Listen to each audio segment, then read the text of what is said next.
is a shanty town with people handing out food, and I took sleeping bags and biscuits and sweets for the kids. You know, it's all little gestures, isn't it? Their lives have been, you know, just destroyed beyond belief. They've left the Ukraine, they've left, you know, maybe family members, they've left their husbands, their sons or whatever, and they've gone through a gate into a world they haven't got a clue what's on the other side of.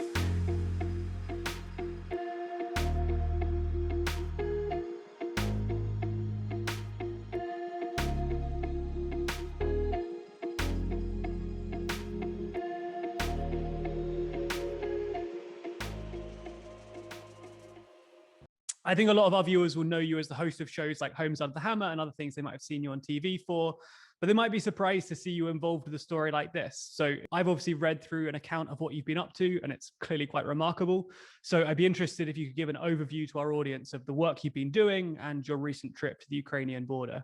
A week ago, last Saturday, I just woke up, like many people, after a very fretful night's sleep, having watched the news at 10 o'clock and seen the terrible things going on in Ukraine, and just feeling so helpless and wondering what the heck I could do. And, you know, donating money to charities that are helping is obviously extremely important, but I just needed to do more. I just felt really antsy. So I drove to my local Costco, which is a sort of discount big box supplier, and I bought lots of bulk things. I bought nappies, I bought sanitary products. I tried to buy Calpol.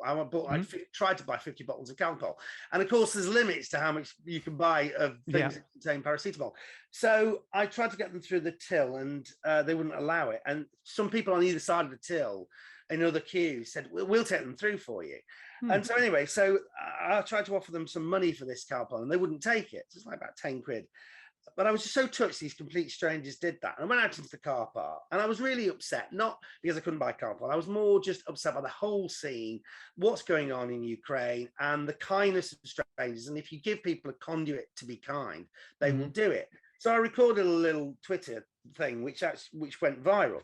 And, you know, people say he's crying because he can't buy Calpol. I wasn't crying because I couldn't buy Calpol. I was crying because of the kindness of strangers in the situation. But as a result of that, I got approached by an organization called Help from Bournemouth to Ukraine, who started out just collecting stuff in a Polish store down in Bournemouth, just the kind of things that I'd actually bought. And this has absolutely snowballed, literally over the last 2 weeks, to a point where they now had a huge, great warehouse, and they were bringing in so much stuff. And some of the people, some colleagues from years ago contacted me and said, actually, one of the things we're trying to do is get some survival blankets. So there's silver survival blankets, those tinfoil things, because people are actually on the border waiting to get through, and it's freezing cold at night, and some of them are actually dying from cold. So, you know, these are very lightweight, easy to carry, but they do a good job. So I bought some on Amazon and sent them to them. And anyway, later on that day, they said, the other problem we've got is we've got to try and get this stuff down there. And our van is now full. And I said, well, I've actually got a VW camper van. So maybe I can help. I said, when are you going? They said, tomorrow. So this was on the Thursday, and they were going on the Friday morning at 9 o'clock. So I was like, okay, right. So I was suddenly presented with a need, and I had the solution to that need. So at that point, I wasn't a celebrity. I wasn't, you know, somebody off the telly. I was a man with a van.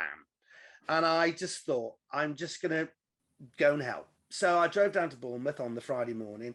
And because I had a slightly sort of smaller van, they entrusted me with all sorts of medical supplies. So I had defibrillators, I had children's baby monitors, I had saline drips, I had surgical scissors, and you know, and things from for an operating theatre, all loaded in the back of the van. And I set off, and I did the journey which a lot of kind-hearted people are making. And I went across on the ferry from Dover to Calais. I drove down through France and Netherlands and Brussels and Belgium and into Germany, and down all over the next 2 days to the Polish border, where I then met up with some contacts from it's not really a charity because it's only been there for 2 weeks. It hasn't got charitable status. It's a group of people doing good stuff.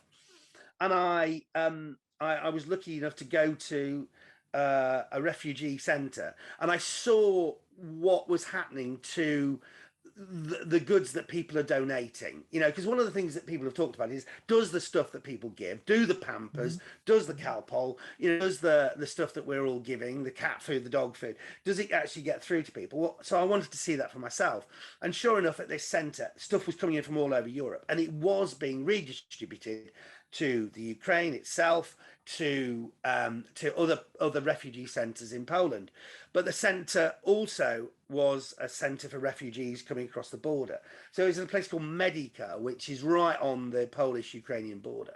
And people would come across the border into buses and then go to this centre, was one of various ones that they would go to. So this was, if you like, their first stop. So I got to see firsthand, these people, these refugees in this, I've described it as shell-shocked state, just trying to get on with living in the most extraordinary circumstances. So there was imagine the biggest sort of sports hall you can imagine, and sort of fold up camp beds next to each other, just literally touching, filling the hall, probably 500, 700 of these beds.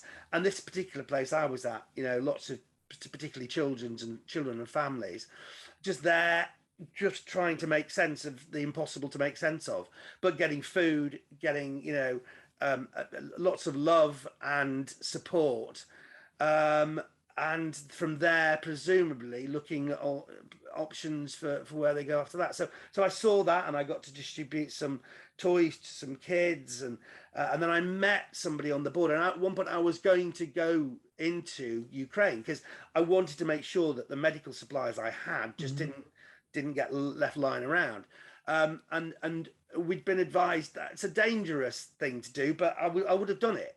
The paperwork might have been an issue, and also we were told that there is a move by the opposing forces to target humanitarian aid. So me, in my bright red VW van, I figured might be a bit of a sort of a slightly easy target, but I still would have done it. But then the person who we were destined to meet in Lviv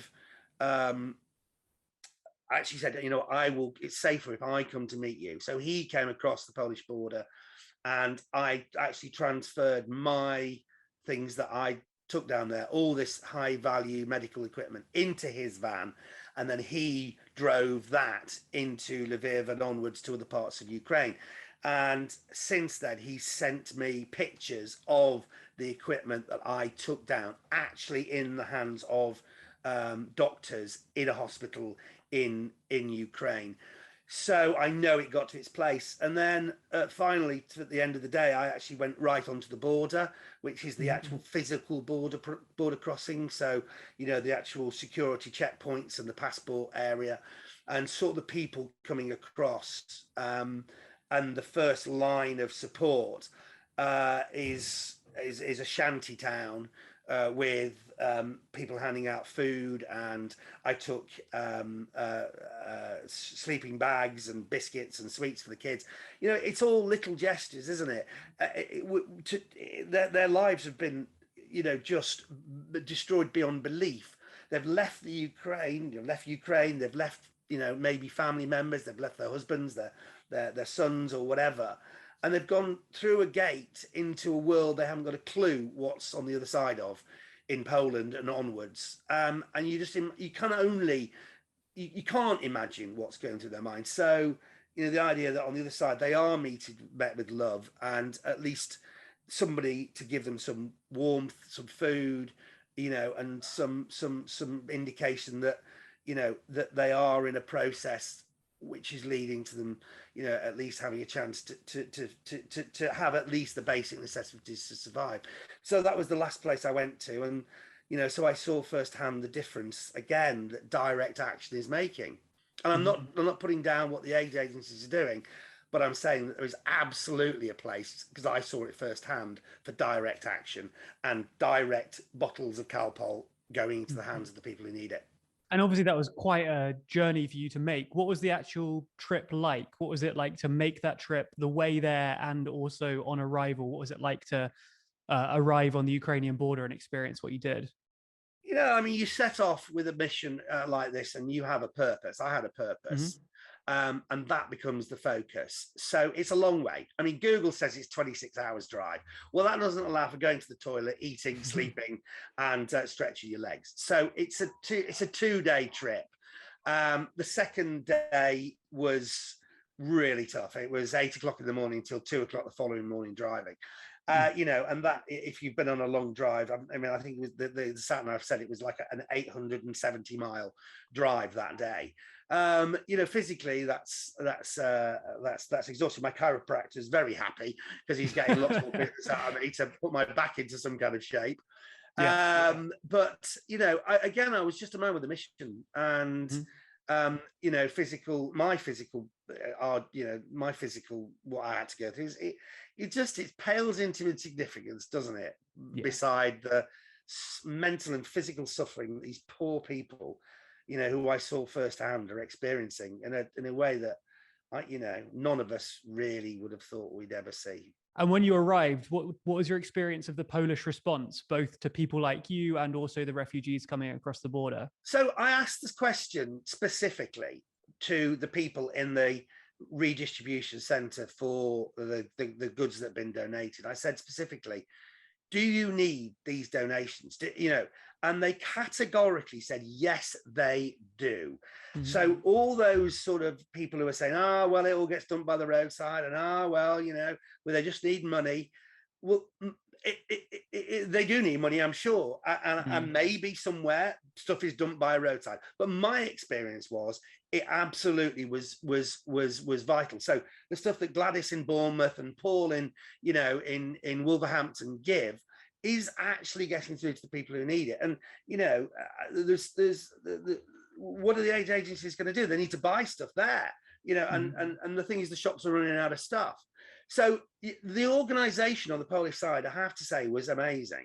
You know, it was actually quite calm, which is an odd thing to say, but there was an organized calmness, and their processing, I think they said, sort of in this particular center that I was at, 500 to 1,000 refugees a day. But there was a process, medical help, food, you know, somewhere to at least sit down and rest. Basic stuff. You know, I think the Polish people, and I'm sure the other places that are welcoming people in are equally welcoming, but I've only got the experience of the Polish side. They are showing the world what humanitarian's all about. They are showing the world what just saying, we're not going to ask questions, we'll just come here, just be metaphorically hugged and loved. And it was so heartwarming to see that, you know, it was incredible. And so I was met with, you know, thanks. I wasn't after thanks. I was doing a job. But they are hugely thankful for the support from the West. The West, I mean, from their neighbours, basically. They're hugely thankful for, you know, any help that people give.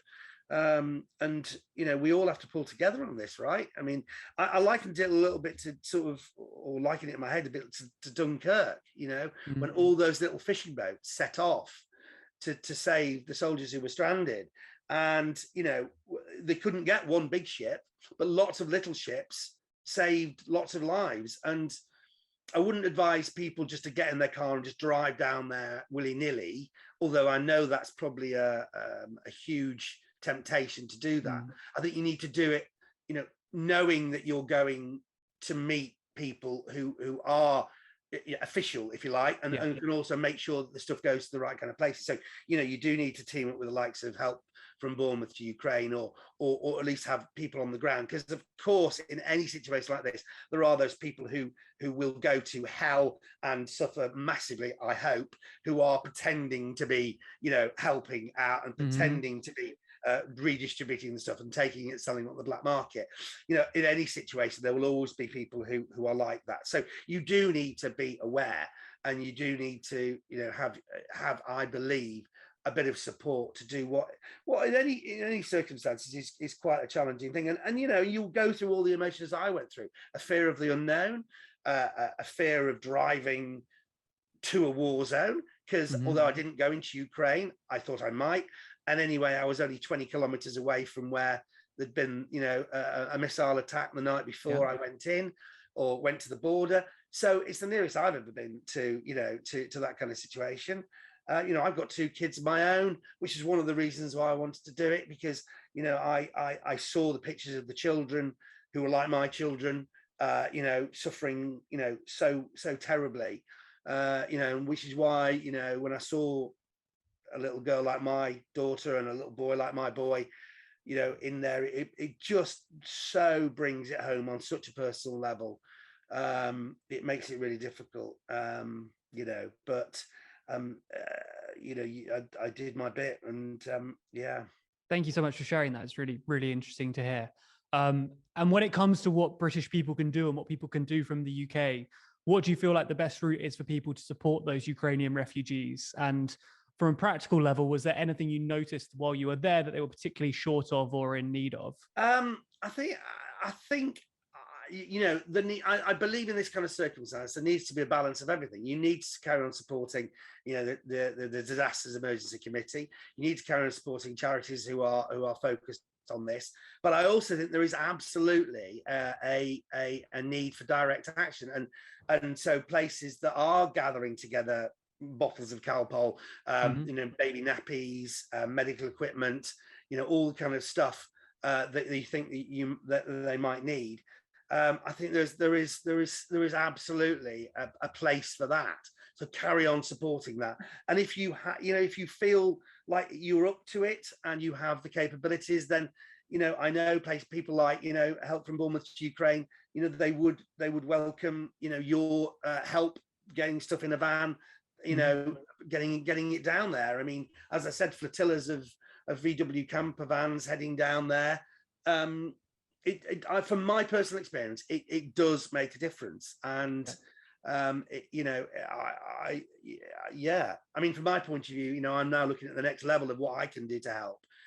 And so I'm going to try and use my property expertise, and I get approached all the time with people offering me care homes for sale and old hotels.